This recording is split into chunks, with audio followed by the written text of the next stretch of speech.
Welcome back to WagerWave, the podcast where we track, analyze, and call it like it is in the world of sports betting influencers.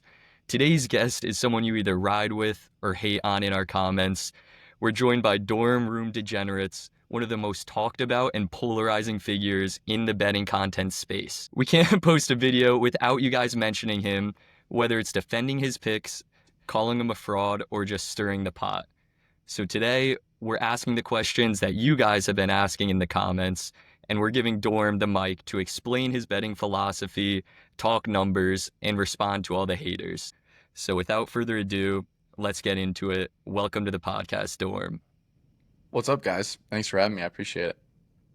Of course, thanks for hopping on. You've been following the Wimbledon and MLB season much lately? Not really any Wimbledon. I'm not much of a tennis guy, but MLB every day. Baseball, I play baseball in college, so baseball's my favorite sport. So, Oh, sweet. Is that what got you into sports betting?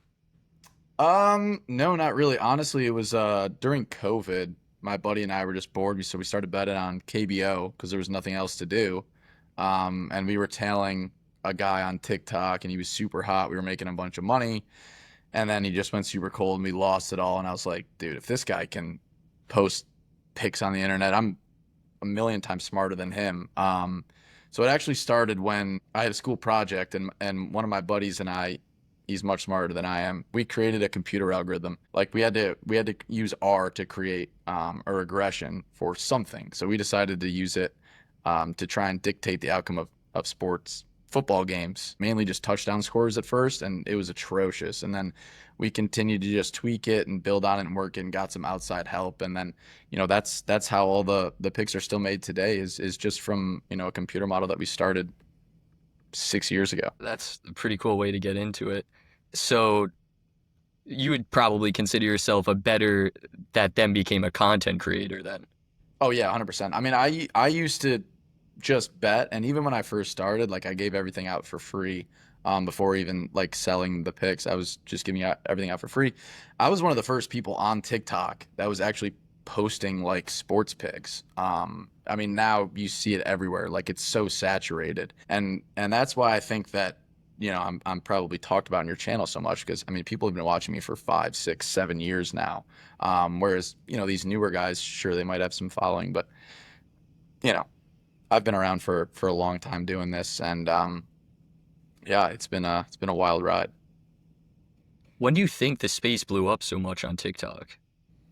Honestly, it kind of just happened quickly. Like I remember I was one of the only people posting. A couple others came on, and then there was a huge set of like bans.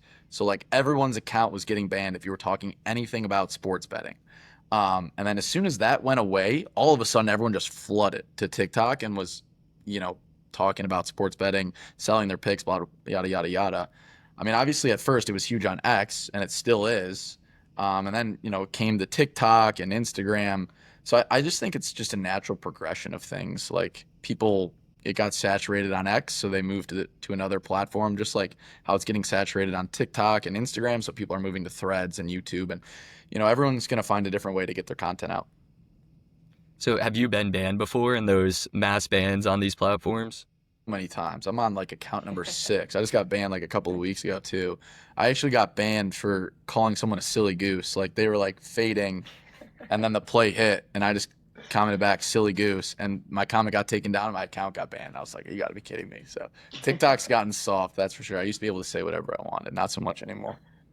That's wild. I mean, yeah, we've had some issues getting reported in videos getting taken Yeah. down when we're literally just responding to random comments. Yeah. It's crazy. And then Yeah. you like rebuke it, like try to reply to TikTok and they do nothing. They But don't care. Yeah. What's your strategy when you're trying to get those new accounts up and running? Honestly, I just make the backup before the initial one gets banned, so that I get 1,000 followers. So you can still have the link tree in the bio and stuff like that. Honestly, with TikTok, it's easy to grow another account. Like I'm getting better views, or I was until obviously baseball season. I was getting better views on my account that had 3,000 followers, the one that I just started, compared to my account that had 50,000 followers. So it's really easy to get views on TikTok as long as you're making good content. People know who you are. You're going to get views. So that doesn't matter too much. It's just as long as you have 1,000 followers, you can put the link in your bio. Yeah, totally. And then kind of moving over to the pick side of things.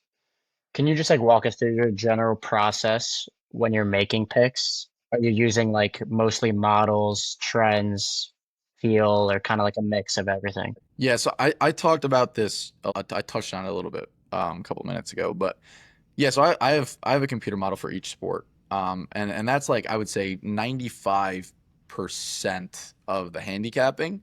But at the end of the day, like a computer can't feel human emotion and can't actually understand what's going on in the real world. Like it's just input output data. You know what I mean? It's binary. It's yes or no, one or zero. So there's definitely some human elements that come into it. Like I would say, especially in spread sports, not so much money line sports like baseball, hockey. It's pretty much binary. I just go by the numbers and go by the computer. But especially in spreads, like there's human emotion involved. Like you actually have to be able to use your brain sometimes.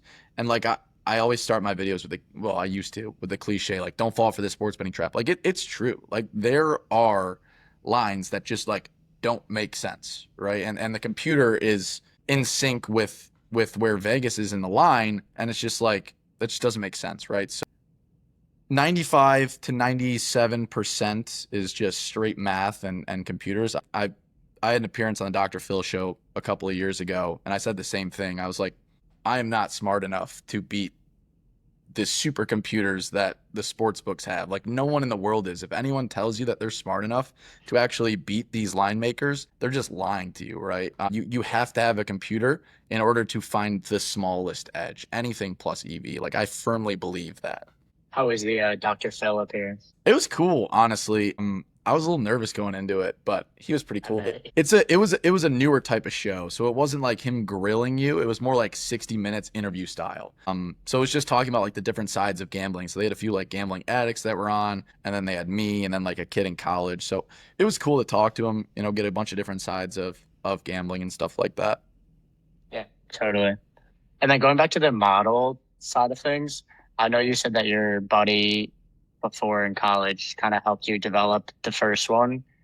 How was that kind of for you, like a learning experience, adjusting to the models based on like your own knowledge of Excel and whatnot? Yeah, for sure. I mean, I'm not great with computers, but I was a stats and accounting guy in college, so I'm really, really good with numbers. So it was kind of like a perfect blend because he was a computer science major, and he's actually one of the lead scouting analysts for an MLB team. I can't exactly say which one because he could get in trouble Yeah.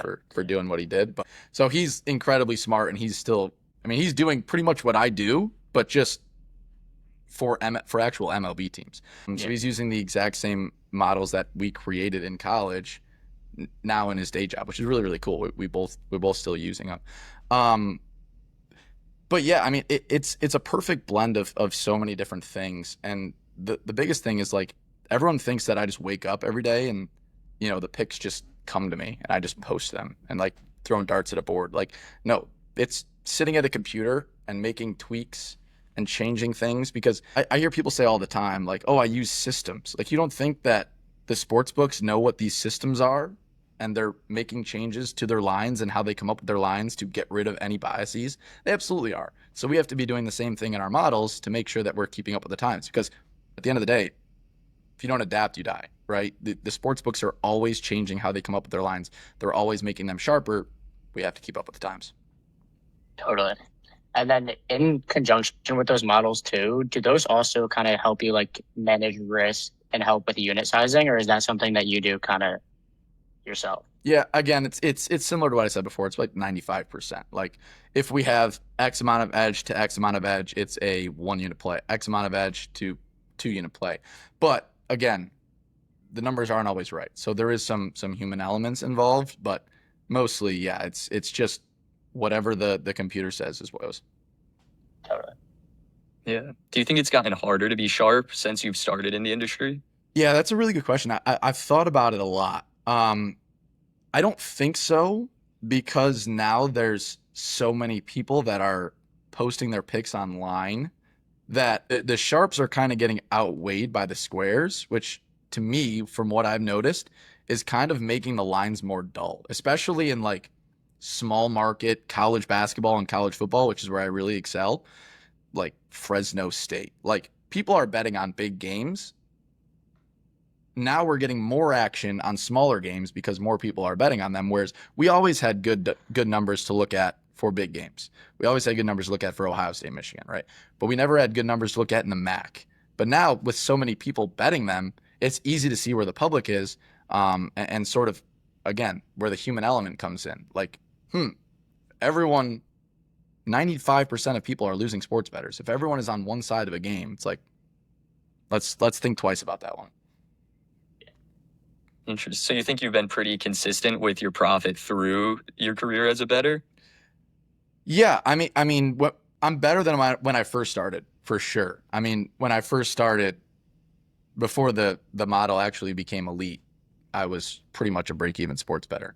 That was like my first year ever betting, and then since then I've gotten way better. But year over year now, it becomes difficult to increase the number of units you make just because there's only so many games you can bet on in a year, right? If I could bet 50,000 games in a year, I would make more money. But at the end of the day, we're going to hit it a similar percentage. We're going to have a similar ROI year in and year out. It's pretty much going to be similar results every year. Are you able to share roughly what that ROI has been for you as you've grown? Yeah, so when I first started, my first year being profitable, I had a 0.1% ROI. And it was like, this is the coolest thing ever. And then now, year to year, it fluctuates from 9 to 10.5%. I haven't been below 9% since 2023. So over the last 2.5 and halfway through 2025, we're sitting 9 to 10.5%, pretty much year in and year out. Do you use an app like Picket to track that, or Excel? So I used to use Picket, and I had an affiliate deal with them, and then they kind of burned me and didn't send a payout. So I don't use Picket anymore. But yeah, it's all tracked in Excel spreadsheets. All good information. I mean, then what do you say to all these people who are claiming that, like, if he was actually winning, he wouldn't have the need to sell picks, or he's lost me this many units this year, like all of the hate? What do you have to say to that? This is the funniest comment that I get, is if he was actually winning, he wouldn't sell picks. There's so many different ways that I can talk about this, but to me, it's one, I could never, ever, ever, ever, no one could, if you're good, make as much money sports betting as you can selling picks. It's physically impossible. Like, it's just, there's a cap to how much that you can make before you're getting limited, before you're running into, oh shit, I can only place $100 on this game. Like, the most I've ever made in a year sports betting is $750,000, which is fantastic money, but it's not repeatable. Like, it's just impossible. It becomes impossible eventually to get action down. So one, I can make more money selling picks. Why wouldn't I? Two, it's called capitalism. Like, if you're good at something, you charge for it. Like, it's the American dream. That's what every business in the world does. Like, if you're good at plumbing, you don't do someone's plumbing for free. You can't just do plumbing. Like, you charge people for that, right? So if you're good at something and you have a product or a service that you're willing to give to other people, then you charge for it, right? It's to me, it's honestly like an embarrassing mindset that people think that they should be given stuff for free. Like, I should give them my plays for free when I've done the work to create the computer models. When I was in college, when you guys were probably, not you guys, like other people were probably out partying or doing whatever, I was sitting in my dorm room, sitting on a computer all weekend and not really living my life, right? So to me, it's like, it doesn't affect me. It's like, I feel bad for them that they have that mindset that they should be given everything and they shouldn't have to work for what they want, right? So at the end of the day, it comes down to capitalism. It's really that simple. What was that turning point that made you start to sell your picks? People actually asked me to. You were giving them away for free. Yeah, people actually asked me to. So I had a guy, his name was Devin. He was a big high roller in Vegas. And he was like, hey, this was before I was selling picks and before I was good. He was like, hey, man, if you make me a three-leg parlay and it hits, I'll send you X% of the winnings. So first two legs hit, comes down to Clemson, I think against Georgia Tech. And Nick Honor hits like, banks in a half-court shot for the win. So I'm like, lose my shit, because I just got $600 and I've never made that much money before in my life. Like, up until this point, I was collecting cans and bottles from dorm rooms to like just fund anything I wanted to do during the week because I was just so broke. So I'm like, holy shit, $600. I've never had this much money before. And then when that hit, I posted about it, and then everyone started to do that. They're like, hey, if you send me this, this, and this, I'll pay you. But then people don't pay. So it's like, shit, I just gave you all this and you didn't keep your word. So I had a bunch of people that reached out and were like, hey, we want premium picks. Because I was just posting like 3 a day or 1 to 3 a day on social media. And they were like, hey, we want like 7 of your best plays. So that's when I started, I don't want to say this out loud, selling picks through Venmo. I don't want the IRS to come after me. I wasn't making any money, so it doesn't really matter. But selling picks through Venmo, but then it just got hard to manage, right? Because you have to keep track of subscriptions and when people purchase and stuff like that. It just became a hassle. And then after that, once it became a subscription, that's when it sort of took off. And that's sort of when I got my claim to fame. Was we had a massive MLB season when a lot of people struggled. Like this time of year is when you kind of see people fall off, right? Sports betting influencers fall off. They stop posting. They don't get as many views. They're not making as much money. They just wait for football season to come back. We kept posting through baseball. A lot of people were telling me we were making a lot of money. And then everyone started telling me during football season we went on a crazy heater. And that's when the account sort of blew up. So yeah, I mean, there's so many different stories that I could tell of. I mean, it takes, I don't want to say a miracle, but you got to get lucky sometimes, right? You got to catch the algorithm at the right time. When you catch the algorithm, you got to win the bet that you give out or the bets that you give out. So, it's been a really cool journey, and that's not to say that there hasn't been a lot of negatives associated with it. Like, I'm sure I stress way more than most people in the world with going to work and sitting at a desk and doing whatever. Because not only am I, like, if I was just sweating my own money, I know I'm going to win long term. So I don't even have any emotions involved with it. It's basically investing in the stock market. It's like the same thing. When you invest in the stock market and it goes down one day, you don't freak out, right? So it's the same thing for me. But when you have thousands of people depending on you to make them money, that's when it becomes stressful, right? So I actually care about that. I think that's the difference between me and others, right? And that's why so many people hate me and so many people love me. Like, if you're with me and I'm making you money, you know that I care about you and I'm going to do everything to make sure that you're winning, so you'll love me. But you join up, we have a losing month, people hate you. It's just the way that sports betting works. I've had the exact same person shoot me a DM and say, shoot me a death threat, and then a week later saying, dude, you're my best friend, I love you, come to my wedding. So it's just the way that our industry is, and it's a shame, but you get used to it. How do you kind of go about dealing with those people who are calling you a scammer or fraud or any of the other hate that you're getting? Yeah, I mean, I want to say that you just tone it out, but like you see it, right? Just like professional athletes are like, yeah, I mean, I see when people tweet about me and stuff like that, but at the end of the day, I'm very confident in what I am and who I am and what I do. I was thinking about this the other day. There are very few people that I can think of that were successful that didn't have people hate on them, right? There's always going to be someone jealous of what you have, what you do. And I'm not saying that I'm incredible and have a massive following and I'm super successful, but if you're doing something that people are scared to do or they want to do or they feel like they're missing out on, they're going to be upset that you took action, right? And you're capitalizing on something. So I used to get really upset and I would like sit in comments responding to people all day. And now I just take it. I'm like, bless them, change me. I heard that in church one day and that stuck with me for a while. It's just bless them, change me, make me better. And, they can keep doing whatever they want. I'll just ignore it. That's a great way to think about it. What do you think the number one thing that people have gotten wrong about you is? I mean, they see a character on social media, right? So they think I'm like super arrogant, and it's just that. It's a character, right? Like, I'm actually super cheap. Most handicappers, they're flexing like their cars and stuff like that. Buy the cheapest shit, whatever's the best value. When I go on vacation, I stay in super cheap hotels. Like, I'm not a flashy, arrogant asshole, which I think most people think that I am. Honestly, most things that I buy are for other people, right? So, people think they know who you are, but at the end of the day, if you don't hang out with somebody and live in their lives, no one knows what I came from, no one knows what I've been through. They can think that they're right? I know who I am. I'm proud of who I am. I'm happy where I'm at. So everything's good with me. Totally. That's a great story, great way to put it. I mean, maybe we could go into some rapid fire questions now, end it off on a bit lighter of a note, and get to know a bit more about you and what you like. So what's your favorite sport to bet on? Oh, I feel like I'm biased right now because I can't wait for football to come back. But right now, I'm going to say college football. If you ask me at like end of October, I'm going to say college basketball because I can't wait for that. So those are my two favorite, the college sports.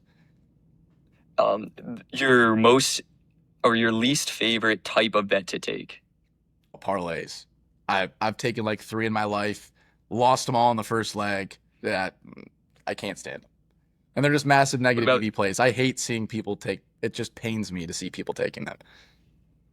do you think all parlays are negative EV? Oh, guaranteed, guaranteed. Every single one. Two-leg parlays. Now I'll break down the math for you. Right, a two-leg parlay pays out plus 264. A two-leg parlay, right, at minus 110 odds, pays out plus 264. Say you have a 50-50 chance in each bet. That means you're going to hit that 25% of the time, which means one time out of four, you're making 2.64 units. The other three times you're losing, and you're losing a unit every time. So you're losing three, you're making 2.64. That's massive negative EV. Like you would have to be one of the sharpest, you'd have to be the sharpest bettor ever to overcome that. Like people struggle to overcome 10 cents of juice, let alone 36 cents. You know what I mean? It's just not possible. And if anyone says that, we can have a discussion about it, but I don't believe it is. What's the worst bad beat you've ever had? Oh my goodness, in recent memory, there's just been so many. I remember this past December, I had a college basketball team up 33 at halftime, and they ended up losing. That one was really bad. And it's tough because you're like, well, there's nothing I can do about it. Like it was most likely the right side of the bet. If I took them first half, that was the easiest cash ever. But since I took them full game, I end up losing. But the thing is, right, it's a loss. And especially when it's like the free play and on social media and everyone's like, oh, you lost, you lost, you lost. It's like, dude, you clearly see that it was the correct bet. But no one cares about that, right? It's at the end of the day, and I get it. It's win or lose. You're going to have lucky wins. You're going to have unfortunate beats. But a bad one recently was Diamondbacks money line. No, Braves money line against the Diamondbacks. They were up like 6 or 7 going into the ninth and ended up losing. That was like a couple of weeks ago. That was brutal, but No, that was a crazy game. it is what it is. For every bad beat you get, it doesn't feel like that. I feel like I only get bad beats, but I feel like everyone says that. But for every bad beat you get a lucky win. So, And what about your favorite kind of bet to take? ooh, I would say a college. I mean, just for sake of enjoyment, a college football over. Like it's just electric to cheer for points. But from an actual like betting perspective, probably a college basketball under in a mid-major. There's just such a massive edge on them if you can identify them. And then do you hedge or let ride? I mean, I don't parlay a lot, but 99% of the time, 99.999% of the time, we're not hedging. Every once in a while, and that's only if I'm watching the game. And like again, that's that human element. Like you can feel momentum shifting, right? Like you can feel it. And the only time I'll hedge is if I can guarantee I'll middle. I'll never hedge. So like let's say I have UCF basketball minus or plus 7.5, and they go up 7 points, and then I can get USF at plus 5.5, right? I'll get both teams plus points, guarantee, break even, and hopefully catch a middle there and make 2 units. But that's the only time I'll ever do something. Totally. And then just one final question. If just kind of to our general audience, if someone's skeptical but kind of curious about joining your group today, what's your kind of like best pitch for them? Honestly, I don't even have a pitch or need a pitch. If you want to, go for it. If you don't want to, it's no skin off my back. The only thing I'll say is I run a BOGO sale a lot. So like buy a month, get a second month free, especially if you're a smaller unit bettor. Make sure that you're taking advantage of something like that. So you're doubling the amount of plays you're going to get, doubling the value that you can make. And we average about 13 units a month. So if you're not at least a $20 bettor, it's probably not going to make sense for you to purchase. You're just not going to make money.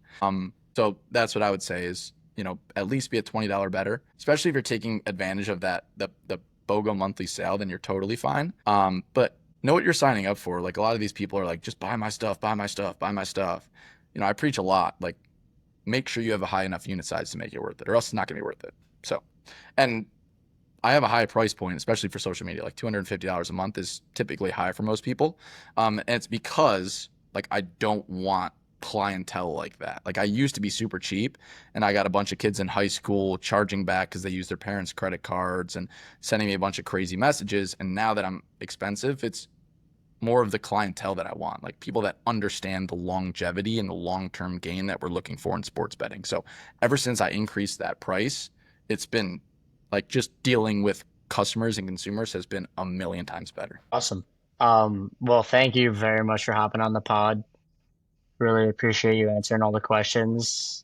I feel like we got a lot of insight for the audience here. So thank you again for everything. Yeah, absolutely. I'm down to hop back on another time if you guys need someone to fill in. Now that I moving into my new place tomorrow, my schedule should be a little bit more open. I know it was difficult to make this work out, but I'm glad we did. It was nice to meet you guys. Appreciate you having me on. Yeah, you as well. Yeah, thanks for hopping on. Congrats on the new place. Thank you.